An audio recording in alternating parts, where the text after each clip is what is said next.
Welcome back to Mic'd Up with Monique and Latasha, sponsored by the Kempington Group. I am Latasha Causey. And I am Monique Porras with the Kempington Group. Whew. We have talked about a whole lot in this three-part series, right? We had Adam Goodman as our first guest, talking about Goodman's interior. Yes, with Veronica Aguilar. From ASU, one of my favorite Sun Devils. Oh, yeah. Oh, she was so good, right? Talking about diversity, equity, and inclusion in education. So we've unpacked a lot in this series. We sure have. But today's series is exciting. Yes, I'm so excited. We have special guests today. Very special guests. Very, very special guests. So let me tell you a little bit about my guest first, right? And then you can tell me about yours. Okay. So first and foremost, my guest, he was born and raised in Las Vegas, Nevada. He is a son of parents who have been married for over 45 years. Ooh, we can all take advice on that. He is also a preacher's child. So in Sin City, his dad is a pastor there in Las Vegas, Nevada. He also went to one of the most prestigious Catholic high schools, Bishop Gorman. He's also a husband, a father, a very active and dedicated father. He has two young boys, 13 and 9. They keep him on his toes all of the time. He's also a Sun Devil. Not just 1 degree, but 2 degrees. So he has a degree in kinesiology and biology. So, I mean, in my opinion, he's pretty cool. Yeah, I mean, that's pretty cool, Latasha. Okay, so let me tell you about my guest. Okay, so first of all, I got to start off that he is a Navy veteran, right? Yes. I mean, just that dedication right there. Absolutely. I'm very, very thankful for his service there. He is in IT, so an area that you and I know nothing about, but brilliant in his place there. And as an IT professional, he graduated with a BS in computer science. He is a proud member of Big Brothers Big Sister. He is an exceptional big brother and embraced doing it, loved it. And so, you know, my community heart loves that and appreciates that. Raised by a mom, she has her master's, an exceptional family, very big, coming out of Wisconsin, and just a loving father to a beautiful daughter and my son. So, and he's my fiance, and it just couldn't be the most tranquil, calming, and amazing partner ever. I love that. Yeah. I love that. So the cat is out of the bag. We have our spouse, my spouse, her fiance. She's going to be a spouse here really soon. I know, but I got to tell you additional stats on them though. Please let me know. So both guests have had guns pulled by them from the police, being pulled over. I mean, the number of times, it's a lot. Staggering. Multiple times, both of our guests have been detained for fitting the description of a suspect. Absolutely. Right? When they were just driving or hanging out, you know, on their own. Both of our guests have been denied admittance to an establishment, kicked out of an establishment, a store. Either their shirt wasn't tucked in, you know, wrong pair of shoes, what have you, wearing a hoodie, right?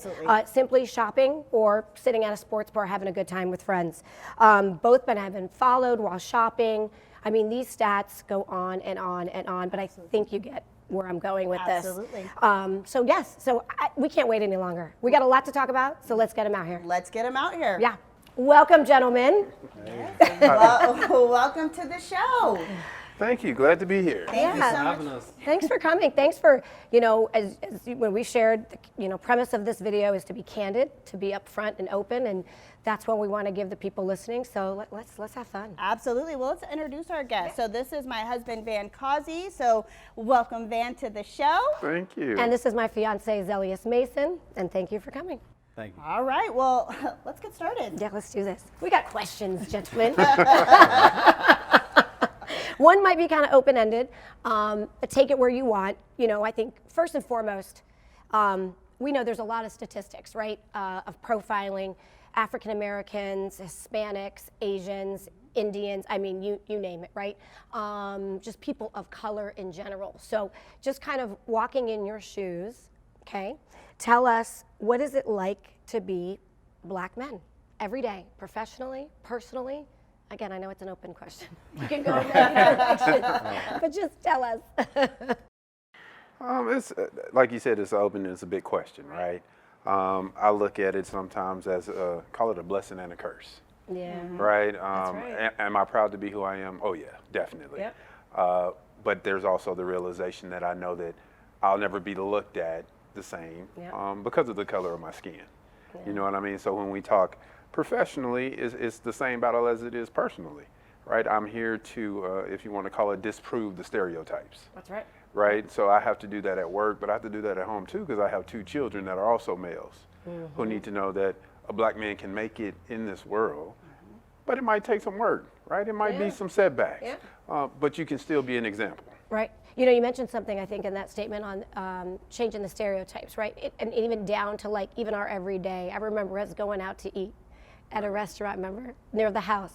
And it's a nice restaurant, right? Nicer. We remember they were going for happy hour, but he had his baseball cap on, right? And I'm like, you know, babe, like, let's take it off, right? Like, you know, but the stereotype. And that's what I said. He's like, why would I need to do that? And I'm like, because we're changing the stereotype, right? You know, and it's just, that's sad, right? You know, and I'm sure you can speak to it, but it's just, it's one of those things that we all got to Yeah.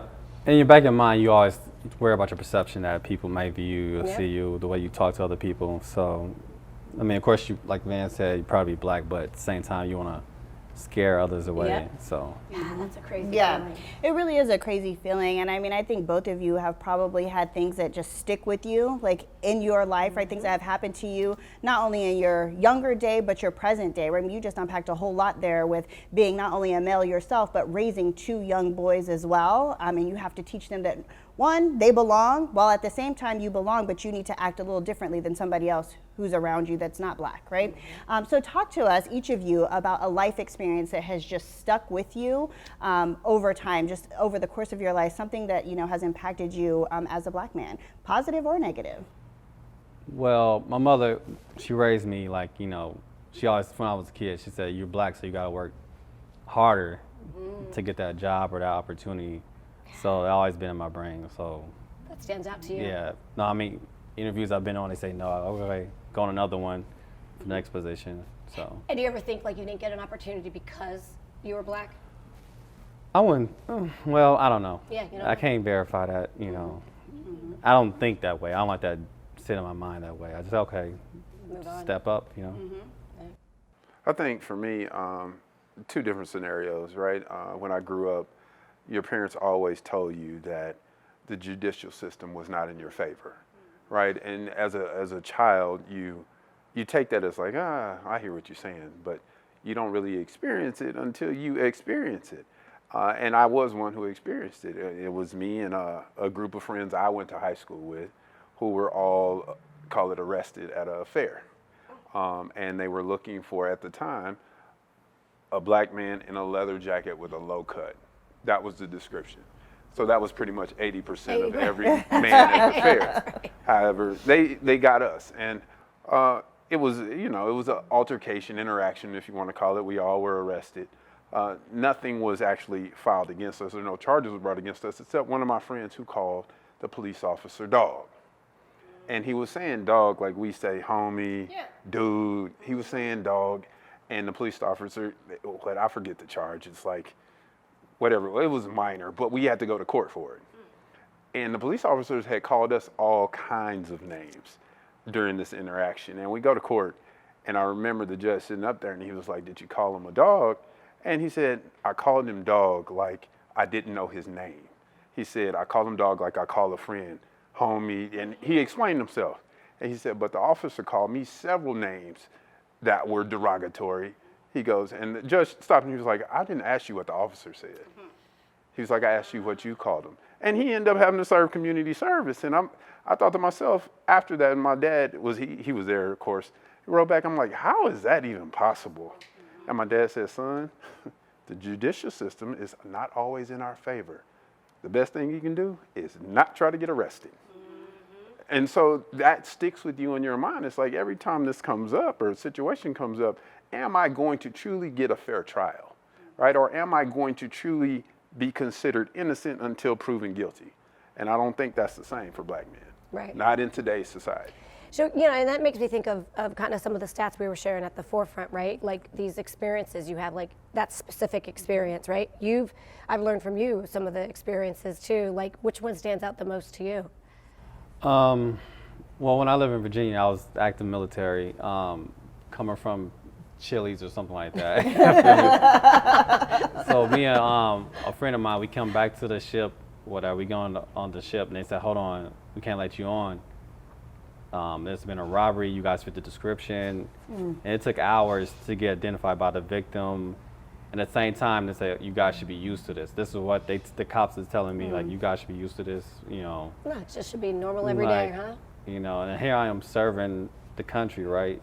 So just, they asked me were gang members, and like, we in the Navy, we ain't got time to gang bang. Right. Yeah, so, yeah, that was a long night. That's incredible. And so knowing you were in the military, they still proceeded through the whole process. Yeah, they didn't care. It didn't matter. It didn't matter just because you, like you just said, both of you have said you fit the description. Yep. Like the common theme is always that, well, you're black, you fit the description. And it is always that you are guilty until proven innocent, right? And that same situation, Zellius, with you, of you couldn't even get back on until the victim identified that you weren't the person. You were already guilty until that person said you weren't. And that is something that you guys wake up with and wake up to every single day. So I think as we think about that, talk to us a little bit about your fears as a black man, whatever that means to you. I don't know necessarily that I would call it a fear, right? I don't fear what's out there. I don't fear how people think or whatever. It's just, at this point, you're used to it. The only thing I would say is you fear whether or not I'm setting my kids up to be black men in this society, right? So my fear is am I doing all the right things to make sure that they're able to face what they're going to face, right? Unless something mysteriously changes in our country, they're going to face it at some point. But have I prepared them for that? And that's the only fear I have is as they grow up, because they're not growing up like I grew up, right? I grew up in a lower income area. They're not growing up like that. So are they prepared for what reality is really going to do or what they're going to have to face later? Yeah, good point. Yeah. I mean, so much to think about there. Zellius, what about you? Biggest fears? Just everyday interaction with law enforcement. You know, even at one time we got pulled over, and I froze. I didn't reach for insurance or anything. I said, I'm not moving anything. I was driving and I was in a truck, so I had to do like a gymnastics move to get to my, glove compartment. And he's just like, I've never seen it. He was like a statue. And after, I'm thinking to myself, why is he not helping me? Like, help me get my stuff, and he said it after that. He's like, no. After being held at gunpoint multiple times after getting pulled over, he literally froze up. Yeah. And the jogging and the running in the neighborhood. Yeah, we was jogging during COVID. Everybody's trying to do something different, right? Get out of the house. So we went jogging one day, and I said, I don't want to jog by myself because I don't want people to think I broke in somebody's car or something like that. Yep. And this is before a mod robbery. Yeah, and then like 2 days later, we found out about somebody getting shot when they jogging. Yeah. Crazy. Which is crazy, right? I mean, there's just certain things that you can do. I think actually we were downtown, was that a couple weekends ago, and there was a white person jogging, and it was like, what, 9 o'clock at night? Seriously, as he like jogged by us in the car, I mean, I think both of us were like privileged. Right. Yeah. I mean, in that moment, right, to just think, I mean, like you know that you couldn't get out of the car and do that right now and right in this moment, and you just cannot do that running in downtown Phoenix with a hoodie. That's right, and that's a problem in itself. That we see that all the time, and we make the same comments, right? Like in the sense of like, it wouldn't be us, it couldn't be him. It's that in itself is like such an issue, right? The core of it's a big problem. Absolutely. Well, and I think I want to go back a little bit to both of you are in the corporate world, or corporate America, if you will, and so let's unpack that a little bit. So I mean, obviously, I live and breathe every day what you go through with work. You're busy all the time, but you're a leader. I mean, you have a lot of people that work for you, of all different backgrounds, of all different generations, also. So talk to us just a little bit about what it's like being a black man in the corporate world. Can you bring your whole self to work every day? Good question. You know what? That is a good question, right? It's can you be that authentic me, right? And I tell people the reason, I'm still at the company I am is because I have felt that I could be the authentic me. But I must say that the reason I felt that way is because I've grown up around a bunch. I was not one who, the high school I went to, there was very few black kids that went there. So you had to be able to adapt, right? You had to be able to adjust. And I think that prepared me for corporate America, if you want to call it. And then you go to college and it's kind of the same way. I'm a Sun Devil, but you know what I mean? And it was, but most of your minorities were the athletes. And you're on campus and it's like, hey, what do you play? And you say, I don't play nothing. I go to school. Like, and they're like, he's just being modest. Like he plays something. Like, nah, I don't. I just go to school. So when you bring that back into the professional world, right, you come in there and it's like, hey, what does he do or what can he do? And when I said you have to disprove some of those stereotypes, it's like, can a black man lead a majority white company, right? Or can he be a leader over a majority white company? And I think that is sometimes the struggle for leadership, especially when you're trying to, if you want to call it, increase your diversity and inclusion, or your diversity model in general. I think you have to come in, and I've heard several people say like, oh, that guy's rough around the edges. And I'm quick to ask, what does that mean? What do you mean he's rough around the edges? Because I've received that before too, and they're like, oh, he's a little rough around the edges. I go, is that a term of what, you disapprove of my apparel? You disapprove of the way I speak? Is it my dialect? What does that mean, rough around the edges? And nobody can ever give you a real, if you want to call it, answer. No, they can't. They don't know what it's just basically like, we really don't know if you could do it because we've never had anybody like you do it before. And that's what happens in corporate America a lot. And then you get into a position where you are leading people and you also feel the pressure of, can I make a mistake, right? Because if I make a mistake, how are they gonna look at the next man who tries to get this job that looks like me, right? Is that person gonna be held back because the guy who was in the seat made that mistake? That's a lot of responsibility. Right? A lot of pressure, right, when it comes to it. But hey, it's what I'm up for, because I hope that at some point in my life, in my kids' life, that there will be another man of influence that does that for my kids, right? Or as they come through, and that they do it for somebody else. And that's the whole thing, right? It's about legacy, right? What are you doing now to help bring us, people of color, forward? Right. And that's the whole thing in a professional setting. Yeah, and you made me think of something, because Zealous, I think of, you have sons, and kind of like the example you're going to be, right, for those younger than you, whether it's personal or in the corporate world, but like as a father to a black daughter, right? There's a whole nother sets of worries, maybe a little bit different than, but I think both women, right, and men, as they've been pulled over, had some distress, right, by police. So what's your view of like just raising a daughter and molding her into a beautiful black female, right, and professional? Right, I just want her, I try to instill her every day, do what you gotta do, be on time, try to be professional, because you want to be perceived a certain way. Be on time. Be on time. We know why you're saying that. Yeah.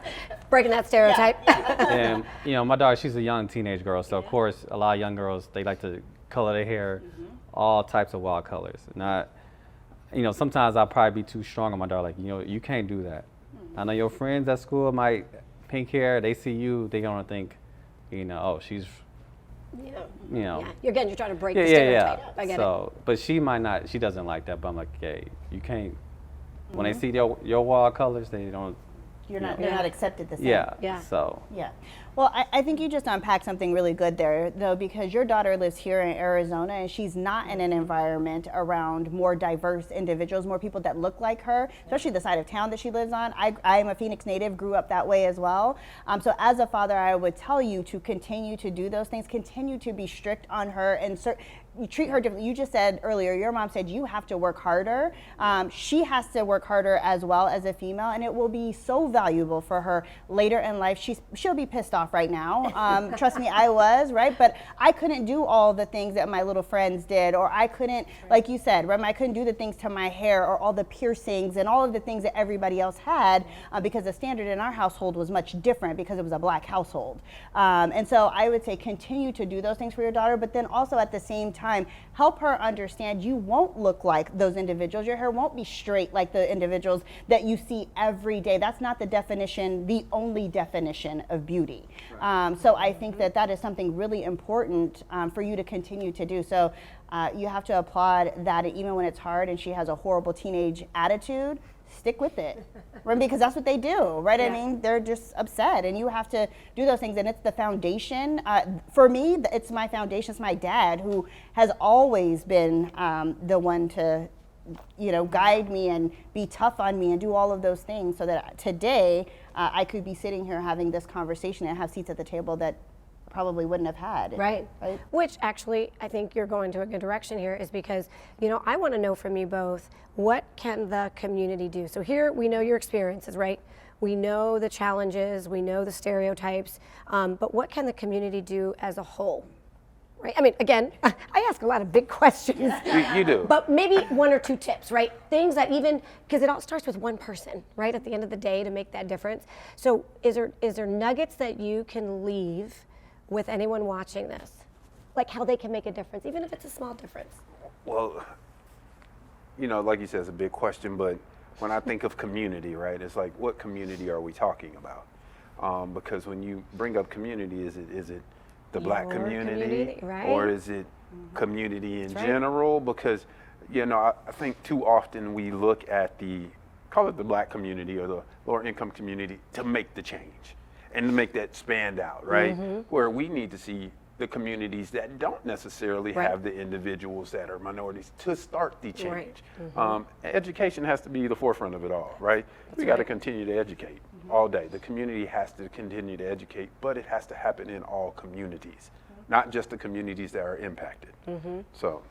And I know, Zelis, you've shared like just part of what can help, right, to the community that's not our community, the different communities is, I know you've talked about like just conversations too, same thing, questions, right? If there's doubts, just have don't ever assume. Stop assuming. I know that bothers you the most. Yeah, stop assuming. So, yeah, it's pretty interesting. Well, we could talk to you guys all day long. There are so many things that you guys unpacked there, right? Leading by example, being at the forefront, truly of leaders in the community, in the Black community, and not having the fears or having the mindset to say that you can't and that you don't belong, I think is really important for other Black men to hear. And so thank you guys so much for being here with us. Yeah, no, thank you again. And this actually concludes our 3-part series, right? I first thought, gosh, I gotta just go back to the people we've spoken to, right? Absolutely. Adam Goodman, Yep. right, with Goodmans Interiors, being able to film on location over there. Yes, so thankful for that, right? It's such a Absolutely. great location. Veronica Aguilar, right, with ASU, she was dynamic. Fair Trade Cafe for having us at that her location, right? Yes, minority-owned business, Fair That's Trade right. Cafe, That's by right. a woman, a Latina woman. Yep, downtown Phoenix. And then, of course, to our guests today, Van, and of course, Zelius, just for having these candid conversations. These conversations are very important to talk about the inequities and changing how diversity is, right, and the impact on all of us. So, hey, stay tuned. Maybe we'll do some more. I mean, I'm sure we will. Yeah. So thanks again. Again, this is Mic'd Up with Monique and Latasha, and we will catch you guys next time.